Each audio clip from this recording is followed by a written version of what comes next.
السلام عليكم، واش راكم؟ ان شاء الله تكونوا كامل لاباس. صلوا على رسول الله عليه افضل الصلاه وازكى التسليم. معكم اياد القلميه، ما زلت متواصله معكم مع تحضيرات شهر رمضان الكريم. كانوا بزاف من المتتبعات طلبوا مني يا اياد شاركينا الحاجه اللي تحضريها، شاركينا بها هكا باش تشجعينا وتحمسينا. الفيديو هذا حبيباتي راح نشارك معكم شبح الصفراء لا شابلي. راح نشارك معكم ثاني طريقه احتفاظ بالمعدنوس ولا بالدبشه في الفريجيدير يقعدوا مده طويله. شوفوا لا شابلير حبيباتي، الخبز انا نحطه في الشمس حتى يبس مليح، من بعد نقصوا كيما شفتوا يعني بهذا الشكل، نقصوا على الشكل شرائح ولا دوائر ونحطوا في الفور حتى يتحمص مليح. شوفوا نشعلوا من الفوق، من بعد واش ندير نطفيه من الفوق نخليه كيما راهو من الفوق ونشعلوا من التحت يزيد يحمار، يعني باش يجيكم لا شابلير تاعكم يعني في هذيك التحميره الرائعه ويجيكم بنين في الاطباق تاعكم. حمروه من التحت ومن الفوق، يعني بعد ما تقصوه انا هذه الطريقه تاعي نقصوا بهذيك الطريقه. بعد ما يبس الخبز لازم يكون يابس، نيبسوا في الشمس مليح، نحطوه في البالكون حتى يبس ونقصوا ونحمصوا في الفور كيما شفتوا. لا نحمروا من بعد هنا نجيب الاشوار تاعي ونرحي هذاك الخبز اللي كنت حمرته. برك ما تكثروش الخبز في الاشوار هكا باش ما يفزتش معاكم. هنايا بعد ما رحيته شوفوا يا البنات راح نحطه في ريسيبيون ولا في طبس يكون شويه كبير. من بعد راح نكمل كميه ثانيه، يعني نرحي بشويه ونحط كيما شفتوا. انا كنت درت كميه مليحه فوالا.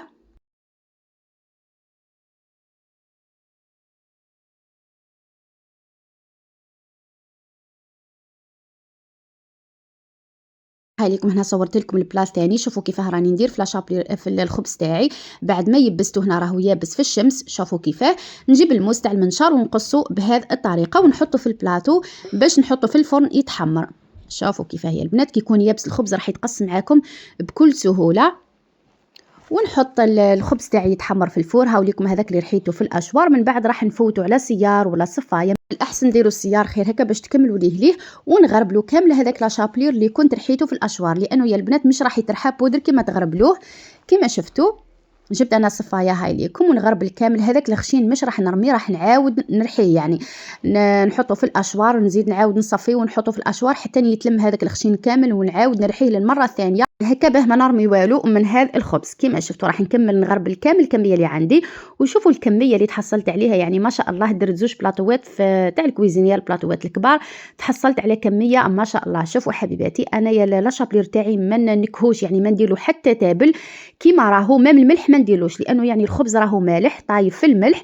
بعد ما نرحيه ونصفيه تحصلت على هذه الكميه نحطه في علب ونخبيه على برا، يعني نخبيش كامل في الفريجيدير ما يروح له والو، يقعد لكم اكثر من عام ما يروح له والو يا البنات. يعني انا ما نكهش لا شابلير تاعي بالتوابل، لانه من بعد كل وصفه راح ندير فيها هذا لا شابلير، وقادر يعني ندير فيه الكمون. والله هذيك الوصفه اللي راح نطيب بها لا شابلير ما تحتاجش للكمون. هذه هي ما نديرلو ني ملح ني حتى شي، نحطه في علبه ونخبيه داخل عفوا خارج الثلاجه.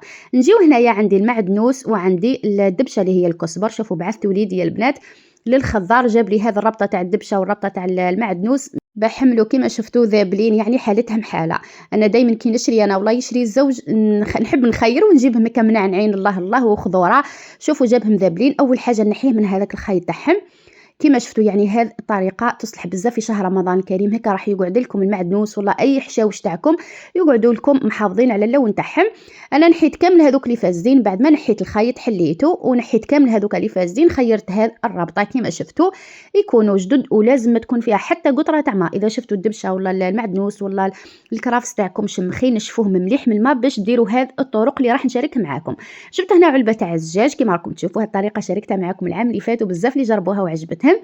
نحل الغلاق تاعها ونجيب كاس تاع اتاي، والله انا عندي هذا تاع الموطارد غسلته كان كمل لي، ونحط هذيك الربطه تاع الكزبر ولا الحشيش ولا الدبشه كيما شفتوا نحطها في هذاك الكاس. درت فيه كميه تاع ماء ونغلق بالعلبه هذه ولا البلاره تاع الزجاج. شوفوا كيف تحطوها في الفريجيدير، صدقوني هذه تقعد لكم الشهر نورمال ما يروح لها والو، ما تذبل ما يروح لها حتى شيء. كي تحتاجوا تخرجوا هذيك البلاره من يعني تفتحوا البلاره وتخرجوا هذيك الدبشه تاعكم ولا الشيء اللي تحتاجوه وتعاودوا تغلقوها وترجعوها في الفريجيدير. هذه الطريقه الاولى. وهذه الطريقه الثانيه تاع المعدنوس. هذا معدنوس فتحت الربطه تاعو كيما شفتوا، نحيت كامل هذوك الريشات الذابلين والفاسدين. هاي ليكم نقيت مليح الربطه تاعي شوفوا كيفاه.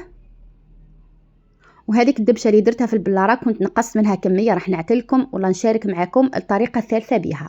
هذه ربطه تاع المعدنوس بعد ما نحيت لها كامل هذوك اللي فاسدين، قصيت لها هذوك العروق تاعها اللي يجيو من تحت كما شفتوا. وعندي هذه العلبه نخصصها غير للدبشه هكا المعدنوس تجي طويله يعني. جبت هنايا بابي اسويتو هاي ليكم، وراح يعني نخبيوها بهذه الطريقه ولا نحتفظوا بها بهذه الطريقه، نروليوها مليح في بابي اسويتو بعد ما تكونوا نشفتوها يعني ما تكونش مشمخه هكا باش تقعد معاكم جديده. اذا عاد فيها قطرات تاع الماء راح تتعفن وتفسد معاكم. ثاني هذه الطريقه ناجحه يا البنات، راح يطولوا معاكم الحشاوش في الفريجيدير ومش راح يفسدوا معاكم ويقعدوا بهذاك اللون الرائع. عندي كميه تاع الدبشه كما شفتوا نقصتها من الربطه الاولى، قصيتها بهذا الشكل. هذه الطريقه الثالثه، جبت علبه صغيره وخبيت كامل هذيك ولا حطيت فيها كامل هذيك الدبشه ولا الكزبر ولا الحشيش اللي كنت قصيته خبيتهم في هذه العلبه ونخبيوها في المجمد. هذه ثاني طريقه ناجحه، انا يعني كنت من زمان معتمده هذه الطريقه تعجبني بزاف. هكا كي تحتاجوا المعدنوس والله يكون الحانوت بعيد عليكم راح تلقاوه كل حسنه في المجمد وتستعملوه في الاطباق تاعكم. هذه هي حبيباتي. نرجعوا للوصفه الثالثه واللي هي شبح الصفراء. كما شفتوا شاركتها معكم في طاجين الحلو بزاف اللي قلتوا لي شاركينا الوصفه، لكن درتها لكم بالكاوكاو. للاسف في الفيديو راح عاودتها لكم المره هذه باللوز. كما شفتوا كنت شريت 170 غرام تاع لوز بودر، سقام لي ب 34,000. كما شفتوا انا كنت شريت هنا الكاوكاو، كنت حابه نعاودها لكم بالكاوكاو. كما شفتوا من بعد كي شريت اللوز بودر قلت معليش نديرها باللوز، ومره خلاف راح نزيد نعاودها لكم بالكاوكاو، لانه الوصفه اللي راحت يا البنات كنت درتها بالكاوكاو. 170 غرام جاتني زوز كيسان غير ربع تاع لوز بودر. كما شفتوا يا البنات اللوز بزاف غالي، الكيلو تاعو 190,000. هاي ليكم يعني شريت 170 غرام جاتني قلت لكم ب 34,000. تقدروا نفس الوصفه ديروها بالكاوكاو بودر، تشريوه واجد ولا ترحيوه تتحصلوا على كاوكاو بودر تخدموا به شبح الصفراء في بلاصه اللوز بودر. هنايا قلت لكم ضفت لها ربع كاس تاع سكر كلاصي، خلطتهم مليح، من بعد حطيتهم في الاشوار وعاودت ترحيتهم مع بعضاهم حتى يندمجوا. من بعد رجعتهم لهذيك الجفنه باش نخدموا شبح الصفراء. شوفوا هنا ما فهمتش درت عطر اللوز، في بالي راني نخدم فيها بالكاوكاو لان الوصفه اللي فاتت درت لها الباتاغون تاع اللوز. انا هنا درتها باللوز يعني ما تحتاجوش كامل الباتاغون تاع اللوز. خلط مليح، درت غير قطره واحده. نضيفوا هنايا صفار البيض، ضفت صفار البيض الاولى كما شفتوا البيض نحتفظوا به، خلطت مليح. وهذه صفار بيضه الثانيه راح نكتفي غير بثلاثه صفار بيض كما شفتوا. وهذه صفار البيضاء الثالثه، يعني ضيفوا بالوحده وشوفوا اذا شفتوا الشبح الصفراء تاعكم تلمت وتجيكم شويه طريه هكا تكتفيوا، يعني اكتفيت بثلاثه صفار بيض في 170 غرام تاع لوز. فوالا يعني المقادير راهي مضبوطه. هذاك البياض راح نحتاجوه من بعد لميتها مليح تحصلت على هذه العجينه يعني تجي طريه. هنا راح نغطيها بابي فيلم ونخليها تريح من 4 سوايع حتى ل6 سوايع. انا درتها الصباح وفي الليل خلا كنت قليتها. هنا كما شفتوا بعد ما ريحت بفاتت عليها واحد 6 سوايع حتى ل7 سوايع هكاك. جبت هنا بلاستيك ولا اللي عندك ونحل عليها العجين تاعي. حلوها شوي خشينه باش تجيكم شبح الصفراء تاعكم عاليه وما تجيكمش هابطه، يعني يجيكم الشكل تاعها مليح. حلوها شويه السمك تاعها يجي عالي يعني ما تطرقوهاش بزاف. هاوليكم السمك راني نعتلكم فيه. جبت هذو الطوابع تاع شبح الصفراء، ننصحكم بهذو يا البنات. انا المره اللي فاتت خدمتهم بتاع الحديد يعني بانوا لي هذو احسن، يتباعوا ب 15,000. شاركت معكم في المشتريات ونطبعوا على شكل قلب نجمه هلال يعني اي شكل عندكم. شوفوا كيف تجي الحبه يعني عاليه ما شاء الله. كي تفتحوا العجين تاعكم والله شبح الصفراء تاعكم تفتحوها خشينه. راح نكملهم كامل كما شفتوا. من بعد كي تطبعوا هذيك العجينه راح تزيدوا تلموها اللي قعدت وتعاودوا تحلوها هكا شويه برك حاجه قليله وتعاودوا تطبعوها تتحصلوا على كميه ما شاء الله. هاي ليكم حبيباتي. هنايا هام ليكم بعد ما كملت. شوفوا شبح الصفرة تاعنا كيفاه جات بسم الله ما شاء الله، جات يعني عاليه ما شاء الله. هاي ليكم هنايا ذاك البياض اللي كان قاعد راح نغطسوا يعني الحبه تاع شبح الصفراء حاجه قليله برك ما تخليوهاش طول يعني حطوها ونحيوها بعد. وملهي تكونوا حاطين بابي اسويتو هكا باش تنشف مليح. من قلت لكم حبيباتي تنشف لكم مليح من هذاك البياض. هاي ليكم هنايا حنعاودوا نشفوها مليح كما شفتوا. اذا حابين يعني نشارك معكم الوصفه بالتفصيل هنا راني مسرعه باش ما يجيش الفيديو طويل، اكتبوا لي في التعليقات. هنا بعد ما نشفت مليح شبح صفراء تاعي جبت كميه تاع زيت، ما تكثروش الزيت جيست يعني تتغطى الحبه تاع شبح صفراء تاعكم تحبسوا. المرحله الاولى حبيباتي راح نقليوها على البياض يعني نحطوهم ونحيوهم بعد جيست تشوفوهم بياض ونحيوهم. راح نعاودوا نغطسوهم في البياض ونعاودوا نقليوهم للمره الثانيه. شوفوا كيفاه حطيتهم ونحيتهم يعني جيست شفتهم بياضوا نحيتهم، ما تخليوهمش يطولوا. كي تحطوهم في الزيت راح يبيضوا بعد نحيوهم. وكي تنحيوهم حطوهم في بابي اسويتو يزيدوا يعني يشربوا مليح هذاك الزيت. من بعد نعاود نخليهم يبردوا ونعاود نغطسهم في بياض البيض هكا للمره الثانيه باش تنجح معكم الوصفه. تبعوا الطريقه صدقوني ناجحه مليار في المية. ونعاود نشفهم مليح بالبابي اسويتو ونخليهم ينشفوا مليح. من بعد نعاود نقليهم للمره الثانيه، نعاود نشعل على الزيت نسخنوا مليح ونقص شويه على النار باش يطيبوا من الداخل. كما شفتوا نقعدوا كل مره نقلبوا فيهم حتى يديونا هذاك اللون الرائع، التحميره الرائعه، ونحيوهم. كما شفتوا حبيباتي هنايا نقعد نقلب فيهم كل مره، هاي ليكم هكا باش يتحمروا من الجهتين.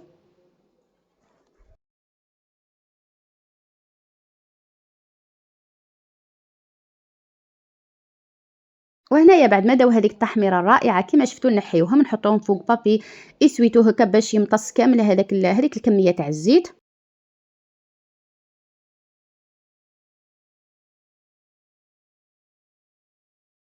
فوالا حبيباتي، هاي ليكم شبح الصفراء. الوصفه تاع نهار اليوم ناجحه مليار في المية. كما تقدروا ديروها بالكاوكاو، شاركتها معاكم قلت لكم في الطاجين الحلو بزاف اللي عجبتهم. صدقوني يا البنات هاد المقادير مضبوطه. هاي ليكم راح نوزنها معاكم شحال نحات لكم 100 تاع 170 غرام من اللوز. راح نوزنها معاكم، تقدروا ديروها مشروع يعني مربح خاصه في شهر رمضان الكريم. هاي ليكم انا هاد الكميه تاع 170 غرام من اللوز خرجت لي 244 غرام من شبح الصفراء. كما على بالكم الكيلو تاع شبح الصفراء باللوز تعمل 320 ألف، ونص كيلو اللي هي 500 غرام السعر تاعها 160 ألف، و250 غرام هذه اللي جابت لي انا السعر تاعها 80 ألف. يعني مشروع جد مربح في شهر رمضان الكريم. فوالا حبيباتي، ان شاء الله كنت خفيفه ظريفه عليكم. ان شاء الله الفيديو تاع اليوم يكون نال اعجابكم، وان شاء الله كنتوا استفدتوا منه. ما عليا غير نقول لكم تبقاو على خير. اذا وصلتوا هنايا ونسيتوا لي جيم خليوا لي جيم فضلا وليس امرا. اذا كنتي حبيبتي اول مره تشاهدي قناه عالم اياد القلميه نقول لك اشتركي في القناه، فعلي زر الجرس هكا باش يوصلك كل جديد. ما عليا غير نقول لكم مع السلامه.